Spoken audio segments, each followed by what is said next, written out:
Hey everybody, Dustin Dale's back here once again. I'm at the Funny Bone Comedy Club, 168th and Dodge. And once a year this guy comes through town. His name is Nick Griffin. He's a fan favorite around here. You got to have him back every single year. So please welcome to Omaha this weekend, Nick Griffin. How you doing, bud? Great. Thanks for having me. No problem. No problem. Now, obviously, as a comedian, you travel a lot. How do you like flying? Well, I've been doing stand-up for 29, 30 years, so I'm over it. I get it. We get in the plane and wait and sit in cramped seats. I feel like I've experienced everything I need to flying-wise. If it never happened again, that'd be great. But I love doing stand-up, so it's part of the business, and it's not as bad as I make it out to be. But Now, this week there was a lot of a couple stories going on about some chaotic passengers, people getting unruly. You ever get stuck next to somebody you just absolutely can't stand? I have not. That's I guess the reason why I shouldn't complain so much. I've never really had a huge problem. I mean, occasionally you do get the classic traditional crying baby, but I grew up with 6 brothers and sisters. I live in New York City, so I'm used to noise, and I can pretty much sleep through it all. Yeah, it's not that bad for me. Well, look at you. I always seem to get stuck next to someone that's just terrible to deal with. Really? I do. What would be an example? What would they do, you think? Well, I got stuck next to one kid who thought he was going to be a drummer one day. Oh. So he had his headphones in. I couldn't hear the song, but apparently I was supposed to recognize the song by what he was playing on all the seats around him. So that was a bit of a pain. That is, I could see how that would be a problem, yeah. I haven't had that experience. It's been okay. I'm sure there's many people, though, who sit next to me and are talked to later, and they're like, God, this guy just sat there the whole time. He never said anything to me. He never acknowledged me, and he slept through loud babies. I mean, I'm probably the problem. Mm. Yeah. Well, that's a good problem, I think. I would like to sit next to somebody who doesn't talk a lot. Yeah. Now, another thing that happened this week was of course, there was the presidential debates. A lot of people, one side or the other, some people thought that Trump was good. Some people thought that Hillary was good. Are you been following the debates at all? Well, it's interesting that in the sense that I do stand-up. I'm on stage literally 350 out of 365 days a night. I was doing stand-up the whole time the debate was going. Obviously, I read a little bit about who won. Trump won, Hillary won, and back and forth. But I just feel like every day I want to get better as a comic, and I really don't get too wrapped up in any of it. I have so little money that I don't think either of them is going to help me a whole lot. Yeah. Well, that's a good way to look at it. Yeah, I think so.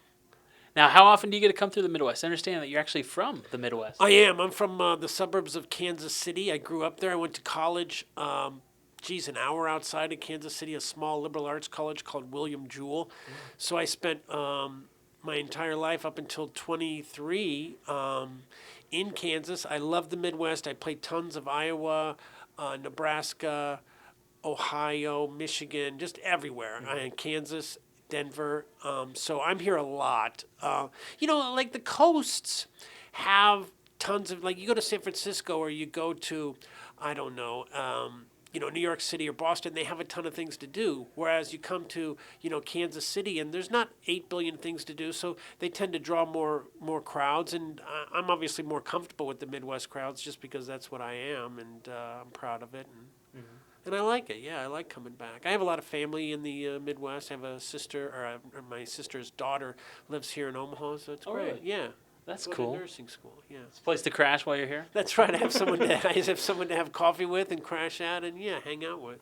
Because that's another thing about being on the road. You're sitting, 23 hours a day by yourself in a hotel room in some industrial park. So you do need company every now and then.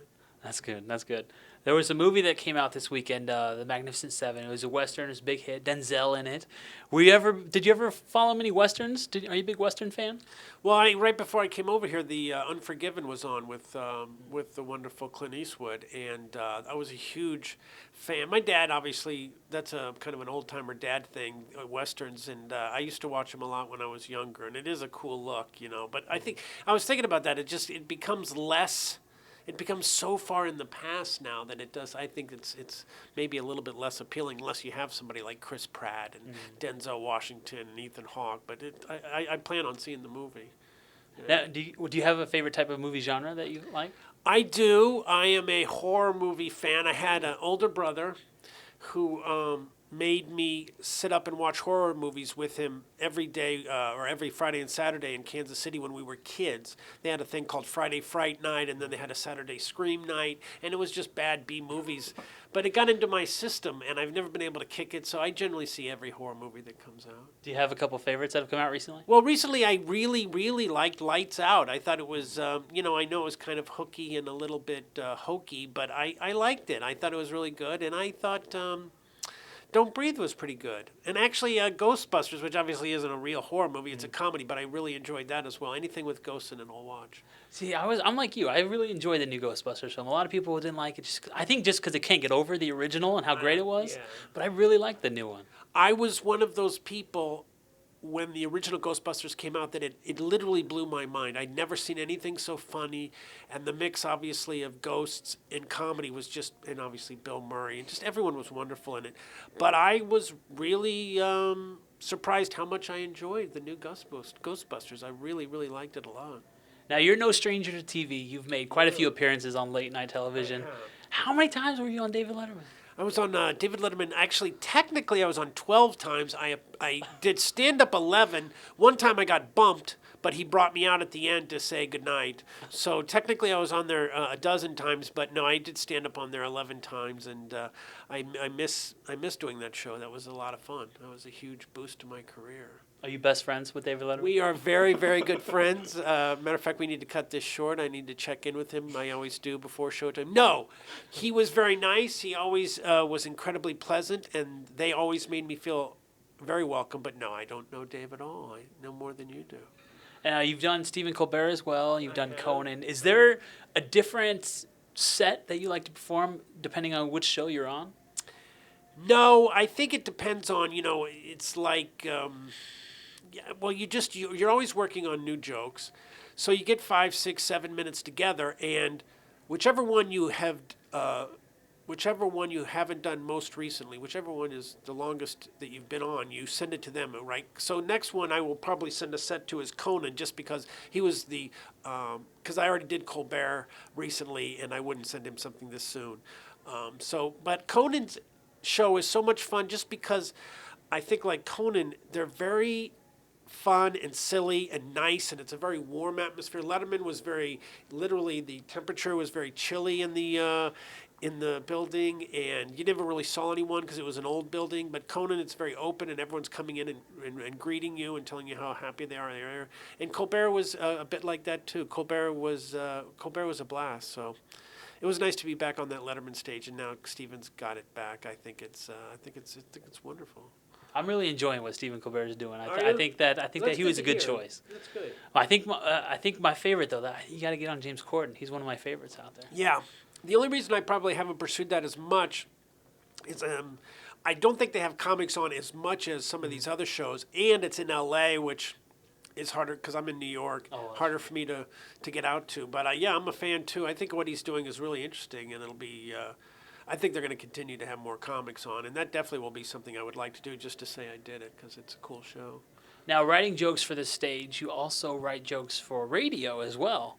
Is there any sort of difference doing as far as radio jokes? Yeah, I guess I used to write for a couple radio shows, and it was just more topical. Like you mentioned a bunch of recent news stories, and that's what you do. You would look at the 5 biggest headlines of the day, and you would write 4 or 5 jokes about each, and then they would maybe do one from the best one from each. And I guess the biggest difference is when you write jokes as a comic, you want to keep them for a while, maybe 2 years, 3 years. You're going to tell them over and over and over in each new city.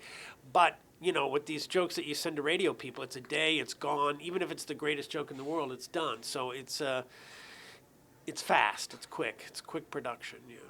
Now, you're in town all weekend long at the Funny Bone Comedy Club. How can people keep in touch with you on social media? You can find me at comedian Nick Griffin on Facebook and the Nick Griffin on Twitter. And that's the best way to get a hold of me. And obviously my website, nickgriffin.net. And, I would love to have more people contact me. Perfect. Well, make sure you hit him up. Follow him on Facebook, or follow him on Twitter, like him on Facebook. I always get those big stuff. Make sure you do that, and come check him out at the Funny Bone Comedy Club this weekend. It's a fun show. You're not going to miss it, and you're not going to regret it when you come check him out either. So Nick, thanks for hanging out with me, Thank you so much for having me. Take care, guys.